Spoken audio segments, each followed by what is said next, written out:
Welcome everyone to the Stockbridge Library, Museum and Archives online poetry series. We are in our third year of presenting weekly poetry readings throughout the year.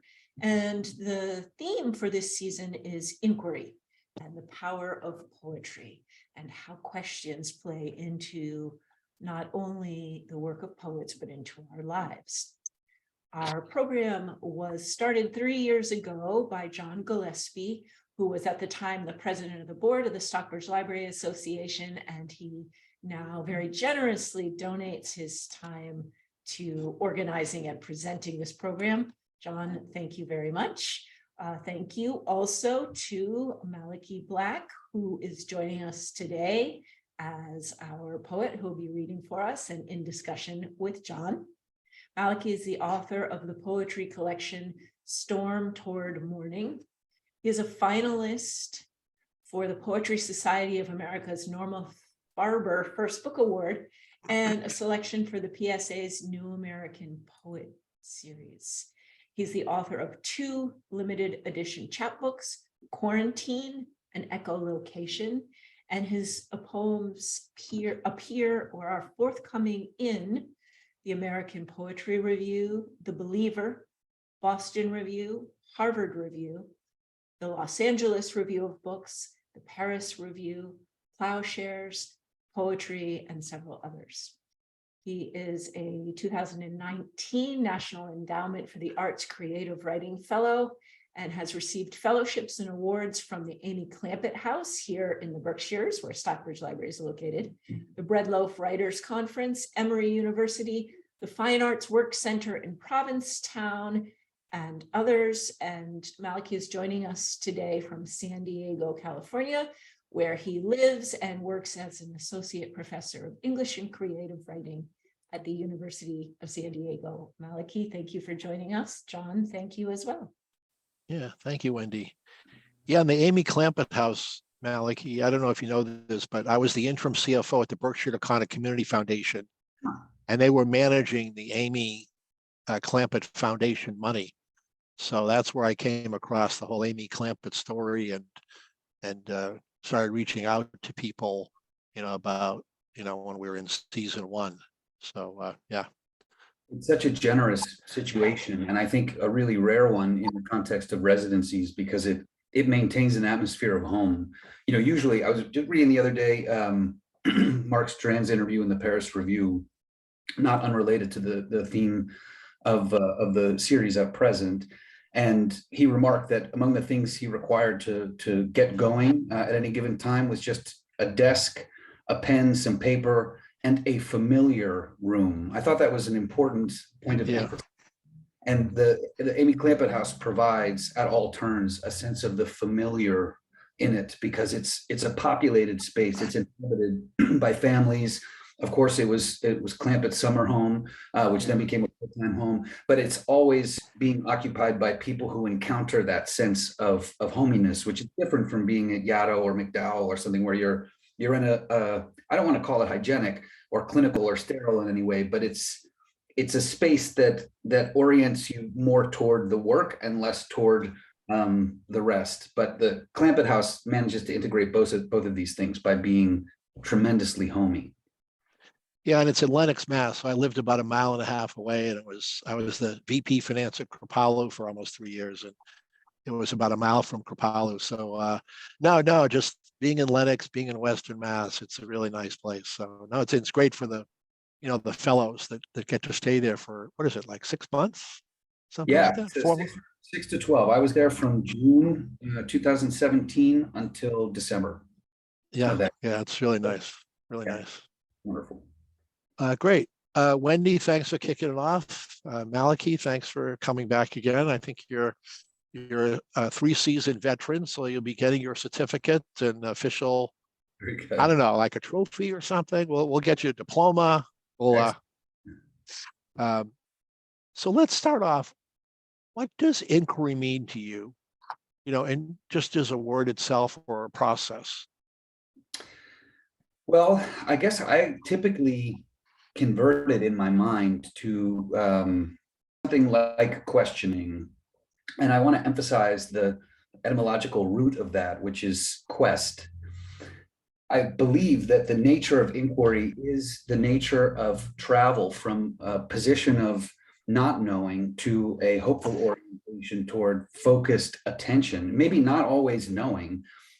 I think the question itself is formal in not exactly as we might conceptualize something like the sonnet, but it contains an orientation which is fundamentally beyond the scope of what is already known.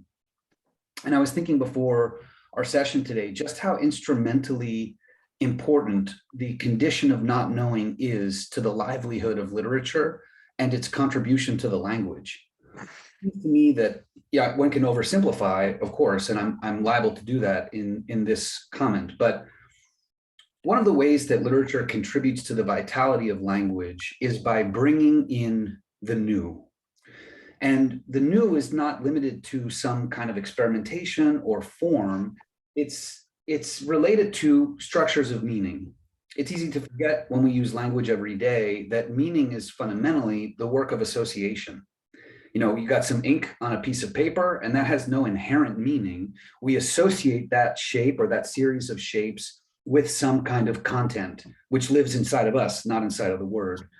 So we make this pairing between this word and this meaning, or this denotative meaning and this word, this connotative meaning and this word. The words have the potential to expand by virtue of increasing association. How do we increase associations with words?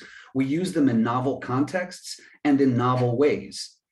And by what means do we arrive at the threshold of novelty? By asking questions, by reaching the language into the space of what wasn't already known. If we describe what is already known, we are compressing the human experience in some way by limiting our trajectory toward the specific item that was our foreknown goal. If we are using language to enter spaces that haven't previously been described, that haven't previously been encountered, then we're allowing the language to move in a direction that is expansive and in that way expressive of the unknown. So inquiry for me really is, you know, being led in the direction of wonder and being led by wonder in any number of directions. That's fantastic. So let me just segue for a sec. In your with your students, is inquiry part of the writing process for them? Absolutely. I mean, I try to insist on it. I think it's a challenge for a lot of young students. You know, I teach literature classes and then I teach creative writing classes as well. So I'll isolate these comments to the creative writing classes. In a strange way, it's a little easier to bring students into the realm of inquiry when we're studying poetry, because poetry presents such a mysterious surface. Often, you know, there's a disorientation most commonly, especially with students who've never encountered literary language before. Its multiplicity alone is unnerving to them. So they're ready from they begin by saying, what the hell is this? You know, and then in a position of inquiry from the beginning. But my creative writing students often enter the classroom, you know, I don't want to be a jerk, but I'll say roughly divided into thirds. You know, they're the students who are there because they think it will be easy. You know, because I just get to do something creative, you know, there are the students who think it will be fun, also wonderful. And then there are the students who think they know it all already and just want to be praised. They're there because they're geniuses and they want somebody to affirm the substance of their genius. And it's that latter camp in particular that's often least open to forgetting what they think they know and being led by the language in the direction of discovery.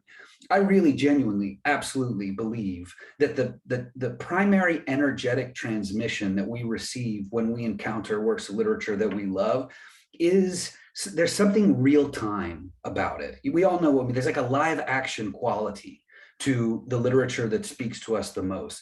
That live action quality is in its own way a record of the discoveries being made by the writer through the process of writing.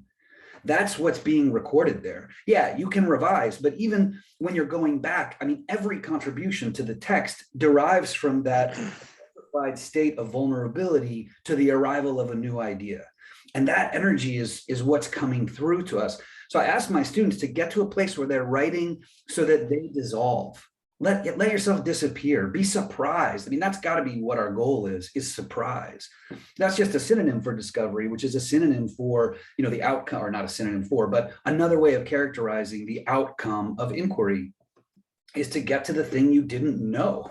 And that it can be hard sometimes because it requires what Keats describes as negative capability, which is the ability to be in the face of uncertainties, mysteries, doubt without any irritable reaching after fact or reason. That's from a letter to his brothers, or his brother, and his sister, I think too, is on that letter. But that's not a condition that we are invited to inhabit with great comfort in contemporary American society. I don't want to suggest that it was maybe easier for people at any other time. That would be a different discussion. But students are asked to be experts or to approach confident regurgitation of fact, and to invite them to get to a place where they have to sit inside of not knowing and look around. It's uncomfortable. It's an uncomfortable mental exercise. I think it's essential, and I also think it's part of the fabric of our civic life. If we're really doing it well, we've got to remember that, for example, disagreement is democratic. How do you live with an opposing point of view, comfortable in your own orientation, but open to being transformed by encountering resistance or opposition? That's the same kind of mind that you have to have when you sit at the desk writing a poem. Something different from what you thought you wanted to say, and then you can be led by the language. And being led by the language is part of the structure of what I'll describe, without, I hope, sounding too woo-woo, Yeah. is revelation. I mean, that's how you arrive at the condition of the distillation of something surpassing yourself. And that's the exhilaration of literature, isn't it? Yeah. And then I just go back to your first group of students, the ones who think it's really easy. Does it kind of blow their mind at a point in time when you? Yeah, I think it does. But I think, one of the great things about poetry is that it's such an intoxication. And once they become open to the condition of play, then yeah, I mean, at first they're sort of like, whoa, this is a lot more. I thought this was gonna be tic-tac-toe. I was ready just to like nap a little bit and then drink some milk and then go home. Yeah, it can be challenging for them, but there's so much pleasure in it, and there's so much fun. It's an inexhaustible resource of fun. Once you learn how to, I remember vividly watching the World Cup. I don't know exactly, maybe 10, 12 years ago. I can't remember, but I was not a soccer player growing up. It was not something that was part of my life. I had been exposed to other sports, baseball among them. My wife is originally from Lithuania. And when I first brought her to a baseball game, the experience was fun, but she kept asking about the rules. The rules, yeah, guess again. Oh man, there's no logic in them, right? It's a series of arbitrary. So wait, how many times can he hit the foul ball? But you only get 4 times of balls and then 3 strikes, and it's all convoluted. If you can't understand the rules, you don't understand the suspense, and if you can't perceive the suspense, you can't enjoy the play. This is the same thing with my students. When I was watching the World Cup, I was like, oh, these guys are just running back and forth on the screen. And then a friend of mine who grew up in Mexico and loved soccer was able to begin to describe the structure that was cradling the suspense. And by the end of the World Cup, I thought, my God, this is a phenomenal game. In the beginning, it was just, it was imperceptible to me. The same structure of clarity and appreciation can be engendered in the students who are there just to have fun. Once they see how the fun can be had in the literary exercise, then they become converts, and they love not only playing but watching the game. Nice. So let's just go back to your writing for a second. I've asked this of probably most people so far this year.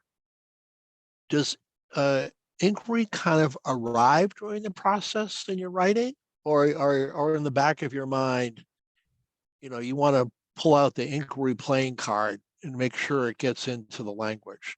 I don't know if I'm asking you the right question.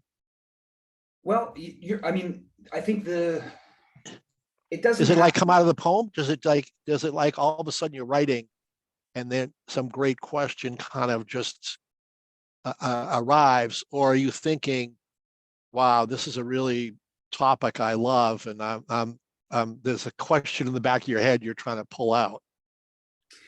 I think there are, I don't think it happens in just one way, John. That's what I Yeah. would say. Sometimes I begin, well, look, I think one of the facts about my process, which is certainly not necessary for anyone else, is that I feel moved by some constellation, and it could be, some snippet of language, maybe something seems to arrive, to bubbles up from my subconscious. Frost has this wonderful analogy. I wish I could specify in exactly what text it is present. I think it's in a letter where he says there's something about the arrival of a poem that is reminiscent of watching someone walk toward you and suddenly knowing you're going to make a joke about them. Like there's something, like it's just, you kind of get this exhilarating, like, oh, I've got this thing I'm going to say. It couldn't have occurred without the approach. It has to be in that moment. That sensation is one I do, where something seems to bubble up and I think, all right, I've got to figure out what that means. So that's one way inquiry works. I'm sort of provoked to figure out why something seems significant to me. In other cases, I begin with like a broader quandary. So I've just been working a lot on editing. I've got a second book coming out next year, and a lot of the poems emerge from this strange, I don't think this will be unknown to any of us, but for me, it was a kind of novel experience when people I grew up with and spent a lot of time with as a young man were beginning to die. And that felt really strange to me. And I wanted to better understand why I felt that way and how. So that was a more general frame of inquiry that kind of motivated a number of texts that were not specific responses to specific kinds of language that I wanted to figure out more about, but I wanted to figure out more about myself. And I wanted to figure out more about my sense of relationship to them. And so that animated thing. But sometimes, John, I think, before we got on the session, I thought about a couple of poems that I think are really motivated by questions. And sometimes poems themselves from the beginning to the end really are questions. And here's a beautiful one. This is great. This is translated by W.S. Merwin. It's attributed to Hadrian, the Roman emperor. And this appears in his Pulitzer Prize winning collection, The Shadow of Sirius. It's entitled Little Soul. So it's a little snippet from Latin that Merwin renders, I think, really quite beautifully. Little soul, little stray, little drifter, now where will you stay? All pale and all alone, after the way you used to make fun of things. Just delicious, isn't it? But the whole movement of that text is a single inquiry. It begins with a state of not knowing, and the journey of the poem is the articulation of the question itself, which is marvelous. So that's another way I think it can happen, where you're really from the beginning, you're just outlining the inquiry that you want to pose. And that's kind of the end of the poem. You start by groping and you end with the formal realization of the expression of your desire to inquire. Great. So do you want to read a couple things for us? Yeah, I'd be delighted. So I'll read maybe two more poems by others that I think are clearly animated by inquiry. One of my favorites of all times. This I don't know why we are not always talking about Mae Swenson. Yeah, you're right. Boy, oh boy, what a phenomenal talent. And I was, I didn't encounter Mae Swenson until I was in my 30s. And I don't know whether that was a problem with me or a problem with the education I was receiving. But once I did, I was blown away. And one of the poems of hers that I love most is a poem whose very title is Question. Body, my house, my horse, my hound, what will I do when you are fallen? Where will I sleep? How will I ride? What will I hunt? Where can I go without my mount, all eager and quick? How will I know in the thicket ahead is danger or treasure when Body, my good bright dog, is dead? How will it be to lie in the sky without roof or door and wind for an eye? With cloud for shift, how will I hide? Another magnificent text. And in a way, you say it's just a litany of questions, but it presents to us once again that the question itself has a kind of literary form inside of it. And if we follow it like a water slide, we get into the water of what we didn't already know, but so electrified by the series of queries. And then this is a poem by John Ashbery that I've always loved. And it's a poem that exemplifies, the kind of call and response quality where you begin with a question, the answer to which isn't clearly known, and then the poem sort of responds to that, builds out of an aspiration to answer the query. Yeah, just say his name again slowly. I'm sorry, yes, John Ashbery. Okay. Ashbery. This poem is entitled Just Walking Around. It's from his collection, A Wave, I believe. What name do I have for you? Certainly there is no name for you in the sense that the stars have names that somehow fit them. Just walking around, an object of curiosity to some, but you are too preoccupied by the secret smudge in the back of your soul to say much and wander around, smiling to yourself and others. It gets to be kind of lonely, but at the same time off-putting, counterproductive, as you realize once again that the longest way is the most efficient way, the one that looped among islands, and you always seemed to be traveling in a circle. And now that the end is near, the segments of the trip swing open like an orange. There is light in there, and mystery, and food. Come see it. Come not for me, but it. But if I am still there, grant that we may see each other. Just another delicious, beautiful poem that emerges again from that first lovely question. What name do I have for you? How can I begin to compress what I perceive? It's not possible. It turns out only by expressing, by opening that portal up, we get through that entire poem. Just having that first question is enough. Exactly. Yeah, already. What name do I have for you? Okay, I only got 2 hours left in the program. Okay. Absolutely, yeah. And so, I don't know that it would be. It would be hard to come up with a taxonomy that can exhaust the parameters of inquiry in poetry. But those first questions, even if they don't wind up as the first lines of poems, I think are often in the background of a lot of our work. And we kind of have to figure out how the writing process can be a quest, as I said at the beginning, a search, a movement toward knowledge and not moving from knowledge, which can work in a compelling way. I myself, a number of poems that move directly or indirectly from questions. This is, I'll read this one, maybe not so. Well, we'll see. Better work without description. You guys can tell me. This is actually, it seems to me all of a sudden that a number of my poems begin with questions. This is New Year's Letter to Li Bai. Li Bai, as if you don't know, is also known as Li Po, classical Chinese poet. It predates Du Fu, but one of the early, magisterial poets of the classical Chinese tradition. New Year's Letter to Li Bai. How long is the wind? It strings the blue bead of the earth in place from end to end. Say it is one piece in a necklace, then what jeweler? What neck? Star Eater, you said nothing when I asked. You couldn't hear me with my mouth pressed to the galaxy's black ear. Or did you turn to read my lips, watching the dimple of each syllable form then disappear? The wind spools each word back onto its string, opening another silence on the lip of the horizon between mind and thing. So, thank you, Kathy. I think the disposition of wondering is a huge element of what makes the discipline of poetry specifically a means for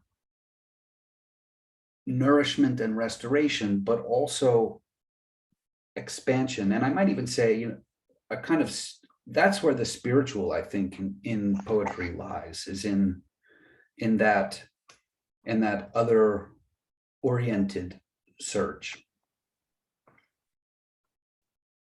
I've got too many poems that start with questions. I don't know if this is John. Well, let's do this because we have a little something a little different this year. We always like to have a break. We're kind of halfway through the show where we have the audience, and we have an all poet audience. So as I say, don't let the poet off easy. So I'm sure Kathy will be, jumping off the hood of the car to jump on is just to let people have a comment, a question, and then we'll get back to the inquiry. So anybody want to go ahead now that I've tortured Kathy? Not ready yet, John. Okay.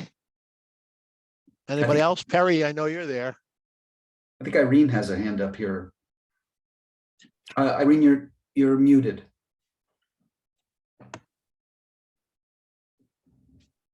All right.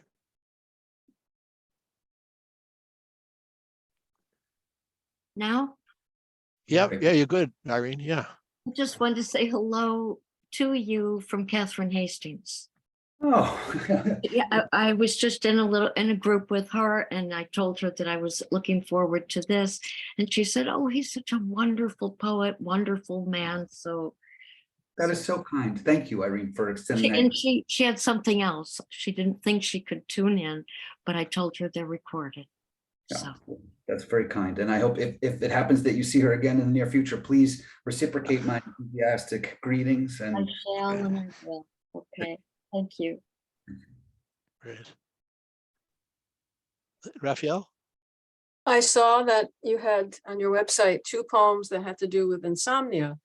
And I think probably so many people, but maybe particularly artists and writers, are bedeviled with insomnia, which is kind of a quest in itself, because it's like, what do you do with that time? And I know occasionally I've been rewarded. I've gotten up in the middle of the night and written something that's actually good, right?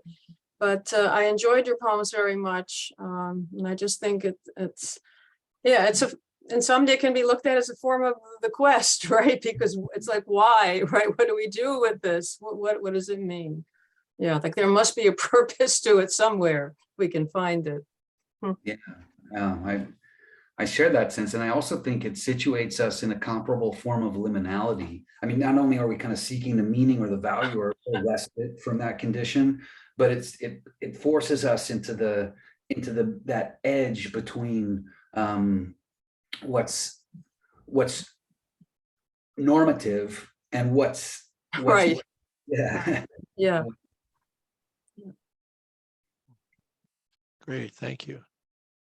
Anybody else? Perry, Teresa, Kathy? We'll have another go at it before we end up. I knew you'd pick on me because I was late. I always got to pick on you. I don't know. This is like the Buffalo 2.0 show. We keep getting more A Buffalo. lot of Buffalo people, I know. I know Buffalo's gone through so much. I tell you, with the football thing, but snowstorms, the grocery store. Yeah, It was all brutal. Yeah, listen, a city of major resilience is all I can say.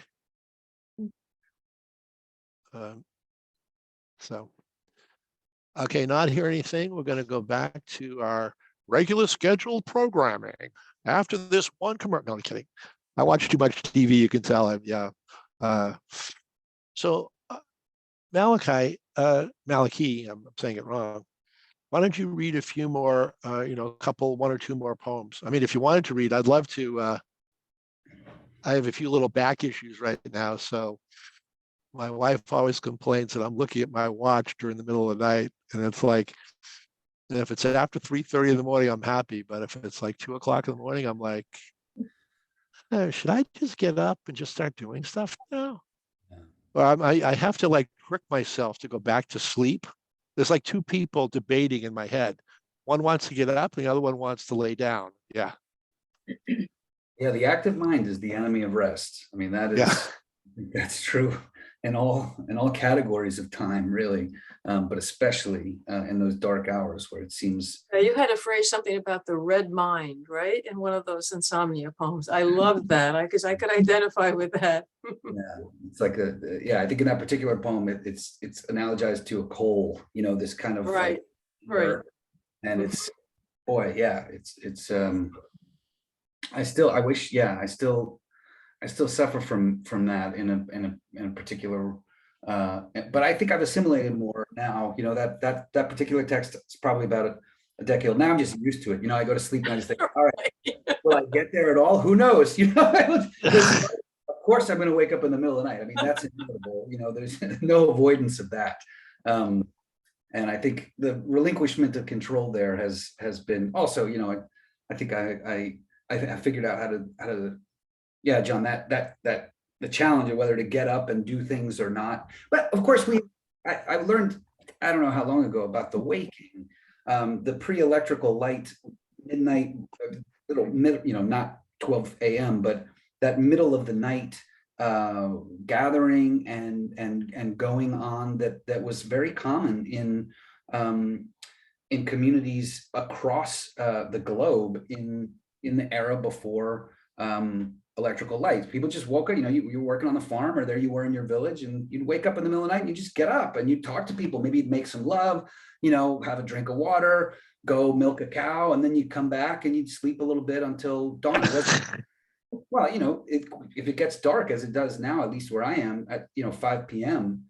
and you've got a bunch of candles. I mean, how long can you really sustain your attention to textuality, which is one of the few forms of recreation you might have had if you could read, or conversation? You talk all night by candlelight. At some point, 7:30, and you're like, I'm going to go to sleep, and then you wake up at midnight. You probably, what's the difference? You're going to wake up at dawn. So if you're really with the rhythms of light external to the house, I think it's so strange when I look at these electrical lines in my neighborhood. Speaking of inquiry, it's like this huge, these arteries filled not with blood, but with electricity, and they're all tapped into our individual homes. Such a strange thing. You got this tremendous force of nature that is intubed all around, and it's drawn into all of these little homes. Really a bizarre thing when you think about it. Of course, it's easy to assimilate. Anyway, maybe I've really taken us far afield, and I forgive. That's all right. That's all right. Of that, so I'm sorry. Yeah, other poems of mine that could, as I said, in preparing for this, I realized just how many of my texts do, in some way or another, relate to or derive from questions. Here, I'll read one that's probably. I'll read a couple. This one is a little, I hope it's not terribly academic. I'm not sure of the extent to which people are familiar with Cicero, who was a very prominent Roman orator, who was assassinated as the Roman Republic was dissolving into authoritarian rule. I can't tell you exactly when Cicero died, but my hypothesis is that it would be in the vicinity of 48 BCE. When's the Rubicon? 49. So probably 48, 47 BCE. Don't quote me on that. I'd have to confirm. But I was really affected several years ago to learn that it was his hand that was initially that was removed. That was part of his punishment. But there's something really symbolic. As an orator, he was also a writer. Of course, highly fluent in the language, full of rich skill in the work of persuasion, and people wanted to symbolize. I mean, his enemies, the imperial enemies, wanted to symbolize, I think, the dangers of that fluency in an increasingly autocratic age. So I was provoked by that, and this is a poem entitled "To Cicero's Hand." They cut you off, let fall your hammered silver bracelets to the sand. Then, wrapped in cloth rougher than gunny sack, you were cinched tightly with a dexterous twist of braided, double-knotted hemp. Swung back against the saddle's end, knocking 80 miles on the lathered haunches of a sway-backed mare, You bled into the little sickle shadows in old hoof prints up the Via Appia. In Rome, they hailed and fixed you wristwise with a 9-inch nail to a gray beam of the rostra in the public square. So it is written. Why should I care? Today, the air is warm, the park is rippling with children, and squirrels flirt on lush, protected grass. An ice cream's truck tin song gathers its notes back from the wind. I shut my eyes. Time is a static in the mind, and I'm caught in it still, trying to forget the ravaged dead. Opening my eyes, I see you, withered hand, and finally I know the arc of history is webbed. The lines in my palm are crossed with yours now, half folded, crooked, cramped, held out as if in warning. We are hexed. So that would be an illustration of a text that kind of led me into a form of wonder that allowed me to inhabit the form of response to that I could never possibly have imagined. I think the nature of inquiry, just as a form of emphasis, a brief moment of emphasis, is really the means by which our poems can be smarter than we are. It's a beautiful thing. We can be educated by our own work. And maybe that's, I'm a dumb guy, so maybe that's especially true for me. But I have found this to be articulated by other poets whose work I strongly admire. This sense that we can exceed ourselves. How do we do that? It's by inquiring. Otherwise, we're so we can be so limited. What I love about that is, maybe if people do really bad tweets, their hand should fall off.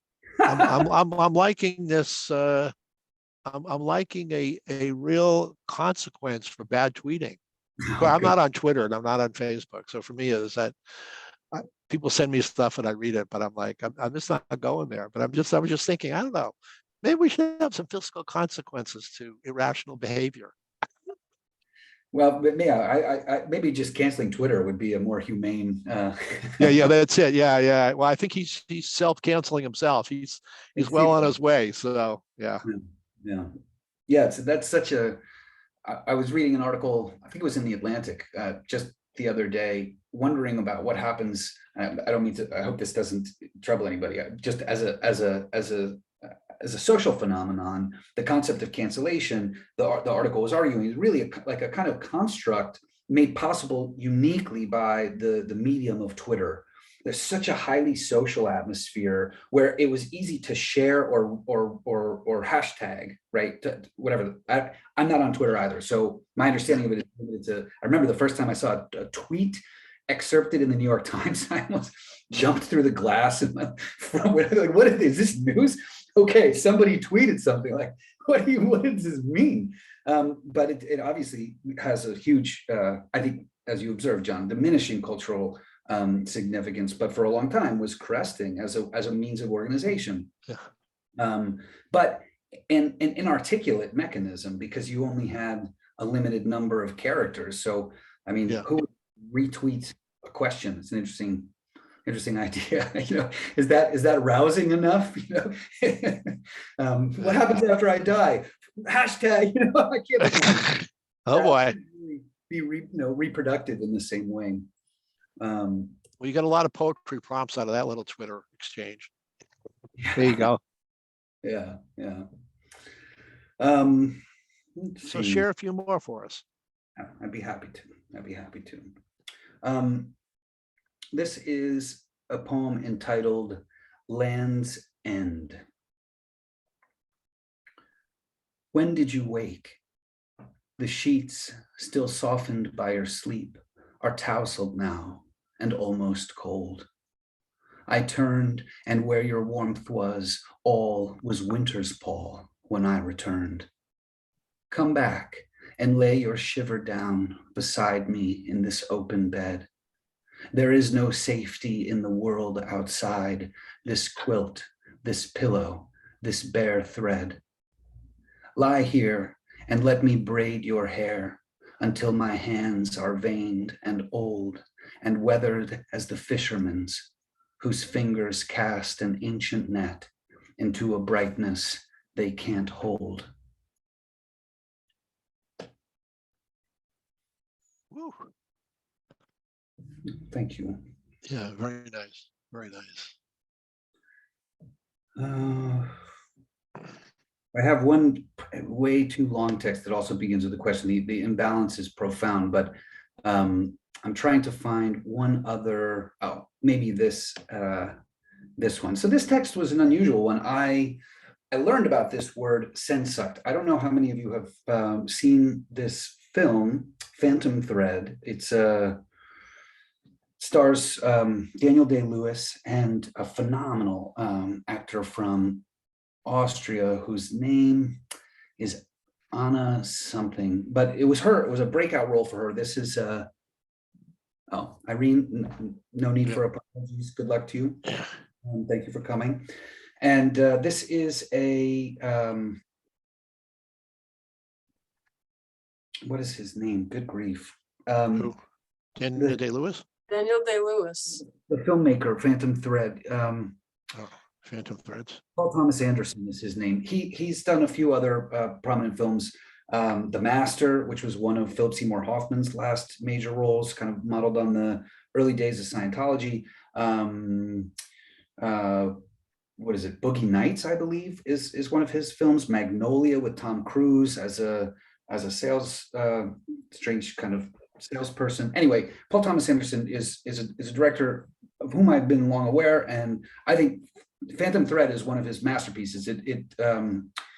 It concerns a fashion designer who's also sort of a tailor in London, but is the prototypical artist in many ways, but also especially cruel and impatient. And it's kind of the dynamic between this individual who's used to the expression of indomitable spirit, and then a new romantic interest who manages over the course of the film to rebalance this in some way, and maybe even to master this ostensibly indomitable soul. It's a phenomenal film. Yeah. I was reading an interview with the female lead, Anna something, who was a revelation to me, and she, being inside of the German language, Germans, man, they have a lot of unusual terminology for things that in English we just don't. I mean, I can think of it. Over the summer, I had a fantasy that I might start a dictionary of untranslatable terms. Like Schadenfreude. There's just no parallel in English for that, or even je ne sais quoi, which manifests its untranslatability in the very repetition of the. One of these words was introduced to me by this actor in this interview, and she invoked sensuct, SEHNSUCHT. And sensuct was this sense of kind of simultaneous nostalgia for the past and a yearning for the future. What an unusual combination. But as I began to investigate the nature of that word more fully, I understood that it had a role in my own emotional experience of the world. I may be summarizing it in a kind of imprecise way. We might also think of it as a kind of melancholy, but it's much more nuanced and complicated than sheer melancholy. And as I mentioned earlier in our discussion, a lot of the poems in this second book were emerging from the space of newness and inquiry into the condition of encountering the death of people who were really close to me in my youth, who are just the unnerving quality of that. So this is kind of it's a poem entitled Coda Sensuct, I think indicating a kind of terminus or outcome from the inquiry that, if the book had been tracing one, has left us in this place. There's probably too much prefatory material, but here we go. I don't think you probably need to hear any of it. Nevertheless, I persisted, as I remember somebody saying. Coda Sensuct. What am I now? Another vow to keep fresh lilacs in the house, or just the sound of one who learns after so long to live without them? All that I've had, I've left, propped up in a glass vase, cut stems at rest within a thin preservative of sugar water tipped with vinegar. They look so still. They ask for nothing but an interval, opening only for the rough span of the vowel lost from root to rot. I watch them wilt. They were born here to be killed. But what of the hands that stirred almost above themselves like wind-swung birds to coax the buds into first flame? So maybe one could say that's a sort of double inquiry, firstly into the relevance of this particular atmosphere in my own life, but then the text itself is sort of amplified or animated by a series of queries. It's capped actually by one kind of question that leads to a second over the course of the text. I find this theme for the series to be electrifying and inexhaustibly productive, because I think that inquiry is really at the fabric of what we do when we make art. But I want to say also, just for the record, that the history of human development, if we want to formulate it that way, is punctuated by surprise, right? I mean, I live not far from the Jonas Salk Institute, masterpiece of architecture, Louis Kahn's, who was an Estonian-born American architect. This is really phenomenal structure, physiologically complex when one inhabits the space of it. It's a miracle. But it was made at the behest or the solicitation mission of Jonas Salk, who has discovered penicillin. But I mean, it's mold, you know. I mean, who thought that could be a healing remedy? It came from a kind of inquiry about the nature of a substance and its possible uses, and the surprise that it could be useful at all and in a specific and ultimately transformative way. And I think the history of human civilization, as I say, progress it's always punctuated not only by inquiry, but also by the result of inquiry, which is the ability to surpass ourselves. History of progress is the history of shock. You know, wow, okay, I didn't know I could do it that way, or I didn't know this could be. It's not hypothesis driven in the way that it's not assuming, I think, as often in its origins as it is wondering if it could be so. I think poems are exactly the same. What do you think, John? Should I try to find? Yeah, you one? could do. Yeah, let's just do this before we. Let's have another little mini Q&A comment time, and then you can close out with one or two poems. That'd be great. So, Okay. Teresa, Perry, Kathy, Raphael. Just start. Say something about the poem about waking up next to an empty space was just amazing in drawing in the reader. I just felt like I could witness every bit of it. And just this last poem, the amount of time that you spend on that vase of flowers, you know, I think it teaches me to slow down. I think when I'm writing, although you had some other poems that, you know, dealt with multiple images, you know, disparate images that you brought together, but sometimes just the effectiveness of staying on an image is powerful. That's a beautiful observation. I had a teacher, a poet named Dean Young, who's died sadly very recently. And Dean would often draw a distinction between intention and attention. And that was so valuable to me, not only to think about my relationship to the development of a particular poem by kind of being aware of what it wanted and not what I wanted, but then also to think about how the poem itself was a measure of attention in exactly the way, Kathy, you describe it. Am I spending enough time being attentive to this thing? Because it's a container, it contains intervals. In that same interview that I alluded to at the top of our discussion, Strand describes poems as keeping time, which I think is just a brilliant and multiply rich sense. I mean, yeah, they do contain, they sort of preserve it, so they keep it in that sense, but they're also like timepieces in a way in terms of our experience.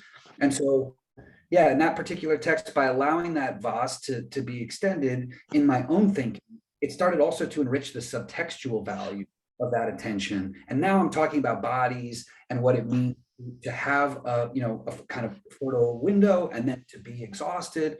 And that couldn't have occurred if I hadn't allowed it to kind of get elongated through the work of attention to that particular thing. So I love that. Thank you for that. Nice. Anybody else? I just really like what you were, when you were talking about the, you know, asking the question and then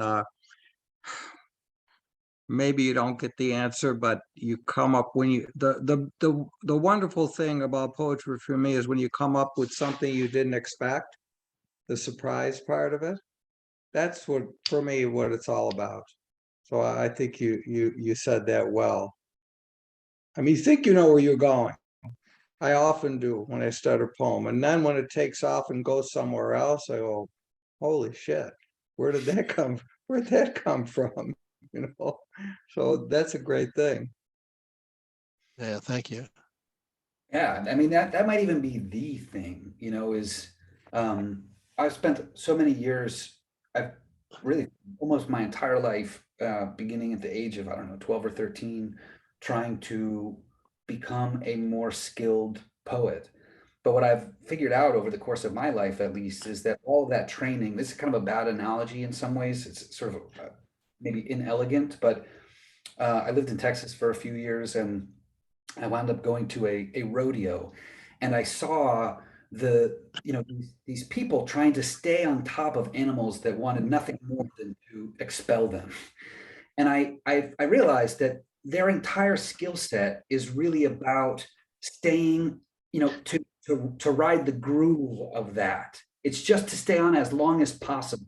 And I think writing is similar in some way. You've got all these skills, and they all allow you to respond to the dynamic unfolding that you couldn't have anticipated while you're in the moment. And then you get thrown off, of course. The phone rings, somebody knocks on the door, you know, you've got an appointment, and you got to try to figure out how to get back on again, you know, and it's not easy, but you do, and then you get there, and yeah, you ride it again. And then that real-time quality is the nature of that surprise, and that's what we transmit, and that's what animates the text that we see, right? We're like, wow, so unprecedented. Isn't that so much consistent with our experience of our favorite works of art? Like, who could possibly, like, I never saw that coming. Well, I don't think the artist did either, and that's what's magical, is that the experience of that surprise is now shared. We get to inhabit the shock of arriving at the unprecedented. Why else should we be alive but for that? That's Fantastic. yeah. So one or two more poems, and then we have to Yeah, I understand. fade out to next week. Let's see. I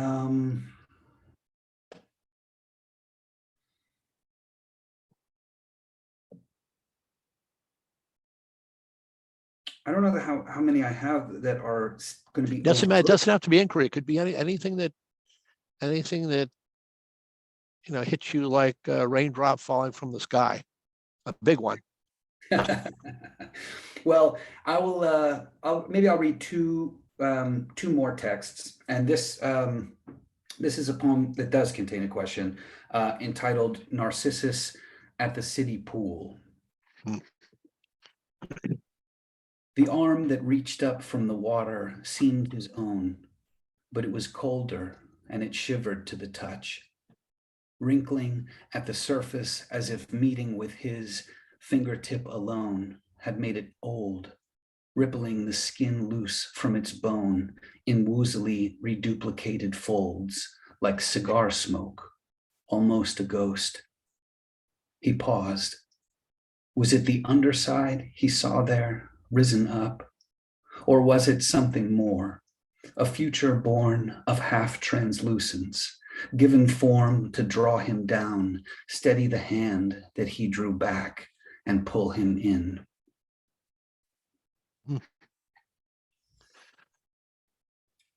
All right. Okay. So I don't want to go on too long. I'll read it. This is short. This is a text that also animated by inquiry in an overt way. It'll be brief. It will maybe serve as a reasonable punctuation mark. I'll say that it's modeled in some way on William Butler Yeats's poem, A Dialogue of Self and Soul, which is a beautiful poem. If you don't know it, I strenuously recommend it. And that dialogue is a sort of transaction between two dramatis personae, and one is self and the other is soul. And the poem kind of moves back and forth between this interaction. And so I was so moved by this, I wanted to inhabit a condition where I could likewise be bifurcated and then see what parts of myself wanted to know. So this is a dialogue between a self and a soul. It happens to be a series of inquiries from the self character, each of which receives a reply from the soul. And so I'll read, actually, now that I've prefaced it, I won't read the self-soul designation. I'll just ask a question. You'll know that the question, the interrogative, comes from the self, and the declarative response comes from the soul. This poem is entitled Lines from the Throne of Old Ideas. What is the substance of a mind? Fireflies in a pickle jar. Is time a circle or a line? Moth wings tapping on a drum. Am I the water or the fire? Steam uprising from the soil. What then of the afterlife? A coil of air, a curl. Here you go. Fantastic. Thank you all. Fantastic. Thank you. What an amazing hour. Thank you, John. This was delightful. I enjoyed it. Thank you, Raphael. First time, yeah. Thank you very much. My pleasure. Enjoyed it. I love how communal this space is. I really feel like I have a chance to spend time with you, and that's a real enrichment. I appreciate that. Thank you. So Kathy wants to know what books the poetry comes from that you've read. All of these. I mean, should they? Yeah. It comes from my forthcoming collection, Indirect Light. It'll be birthday before it appears. It's on a publisher, 4-Way Books out of New York City, and should be out in September 2024. Wow, long way. Yeah, yeah. But it gives me an opportunity to make things better, and that's something I welcome. So. Well, thank you, Malachi. You're so talented. Thank I you. really Yeah, appreciate very, it. very nice. Work with us. Yeah, so much. fantastic. Thank you, everyone. We'll see you Thanks, everyone. next week. Yeah, see you next week. See you Yeah, next thanks, time. everyone. Yeah, you. have a great day.